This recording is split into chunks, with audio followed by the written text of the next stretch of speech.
Assalamualaikum warahmatullahi wabarakatuh. Perkenalkan, saya Muhammad Imam Sulistyo dari Prodi Kimia angkatan 2025.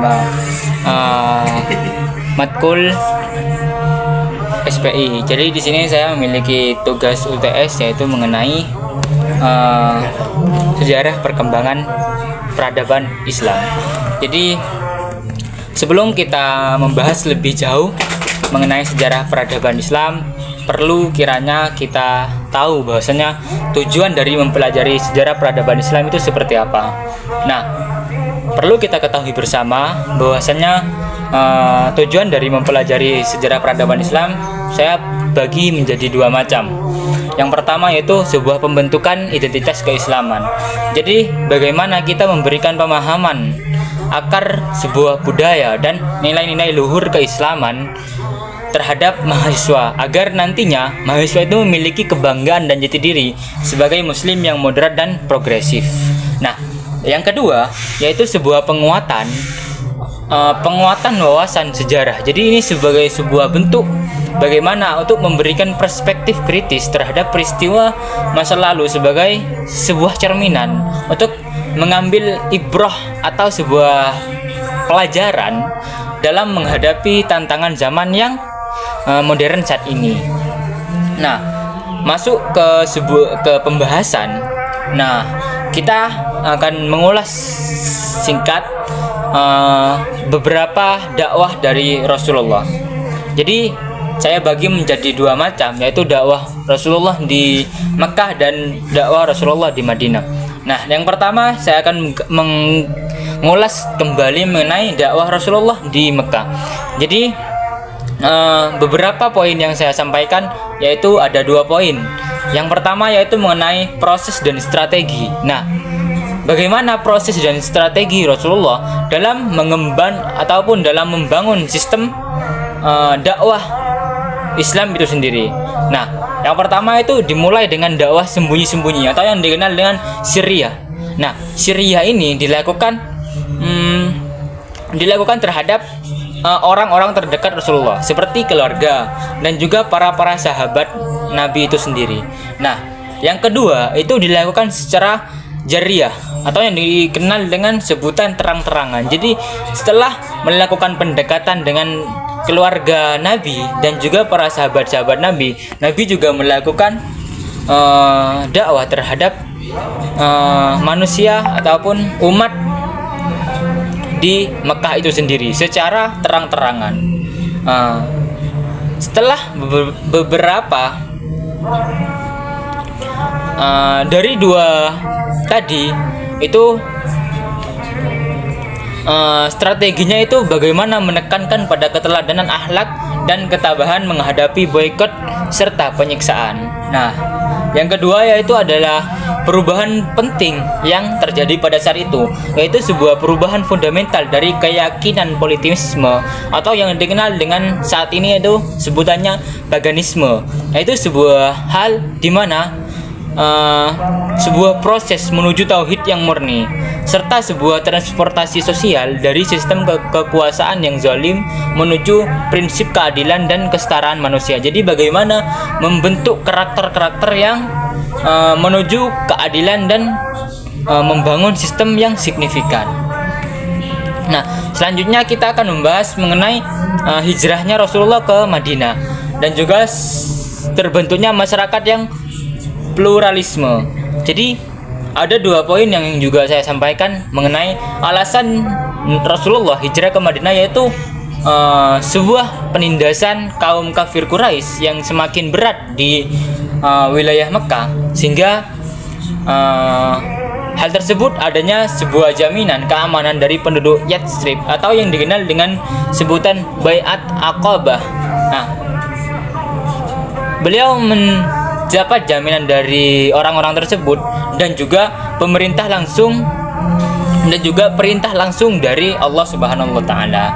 Nah, dan selanjutnya yaitu mengenai pembangun terhadap masyarakat atau yang disebut membangun sistem di masyarakat tersebut. Jadi pertama Rasulullah itu melakukan muakkah atau yang dikenal dengan sebutan mempersaudarakan muhajirin dan kaum ansor.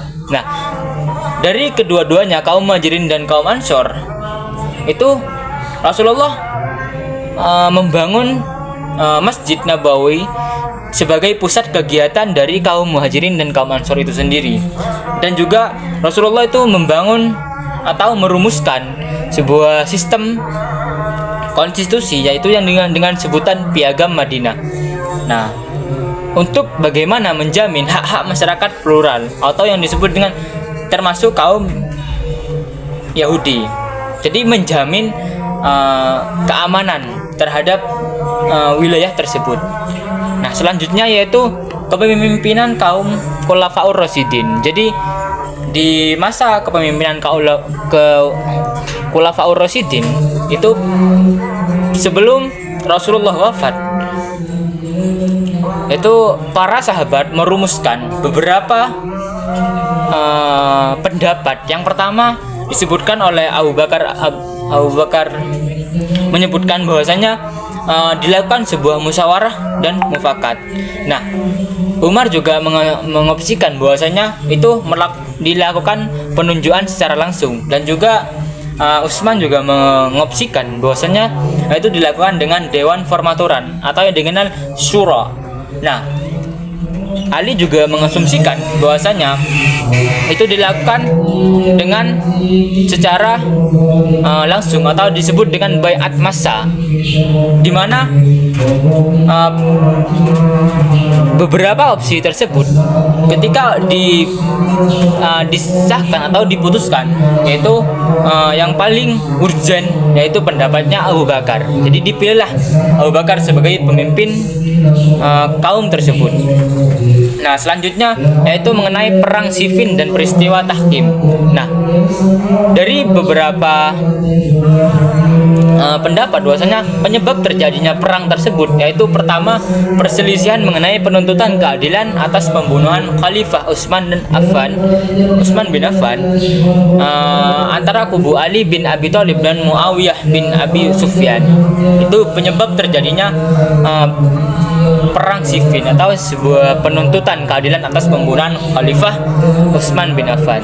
Nah, yang selanjutnya dampak dari perang tersebut yaitu memunculkan perpecahan politik umat Islam menjadi 3 golongan, yaitu pertama pendukung setia Ali atau yang dikenal Syiah, dan juga kelompok yang keluar Khawarij, dan juga pendukung Muawiyah. Itu terbagi menjadi 3 golongan.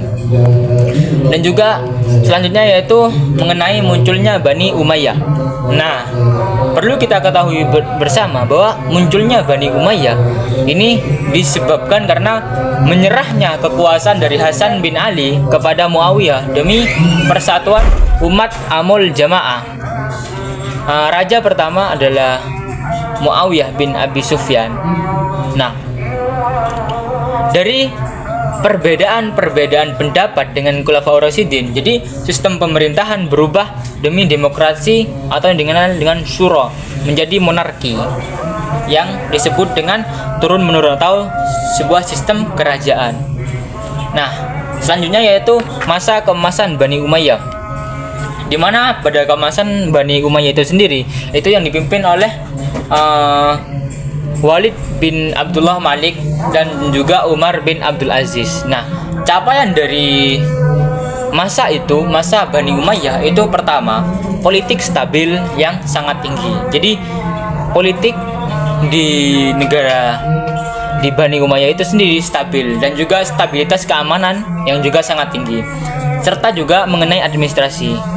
Yang disebutkan dalam sebuah jurnal itu Arabisasi dokumen negara dan percetakan mata uang di dinar Islam itu tercapai, dan juga ekspansi.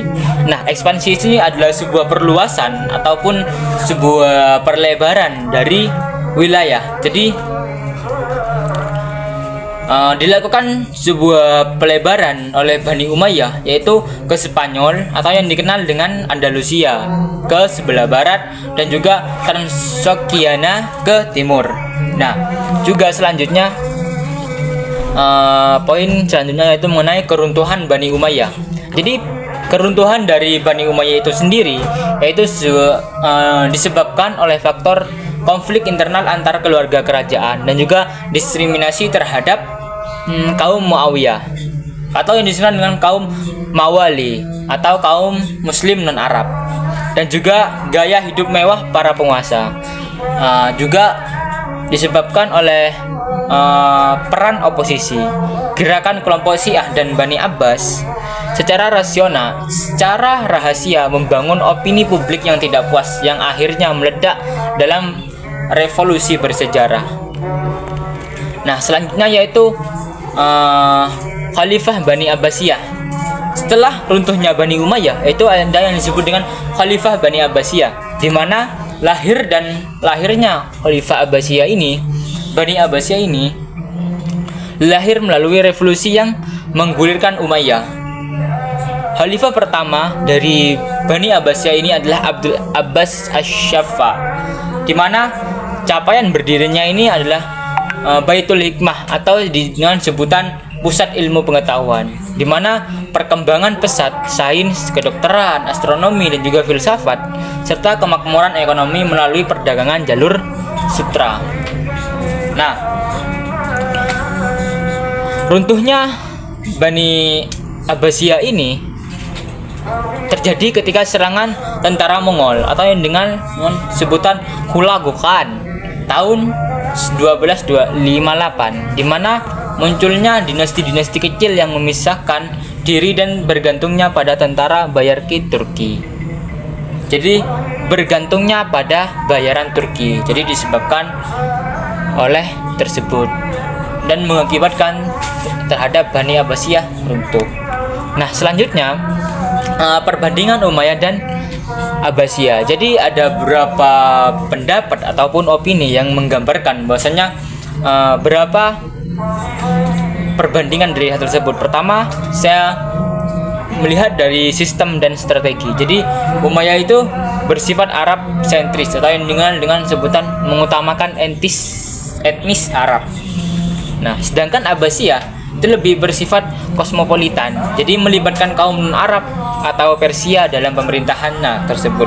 Jadi udah nampak ya, terlihat kan bahwasanya dari Bani Umayyah itu sendiri dan Bani Abbasiyah itu memiliki perbedaan yang sangat signifikan, dan juga dilihat dari kelemahan dan kelebihan itu sendiri.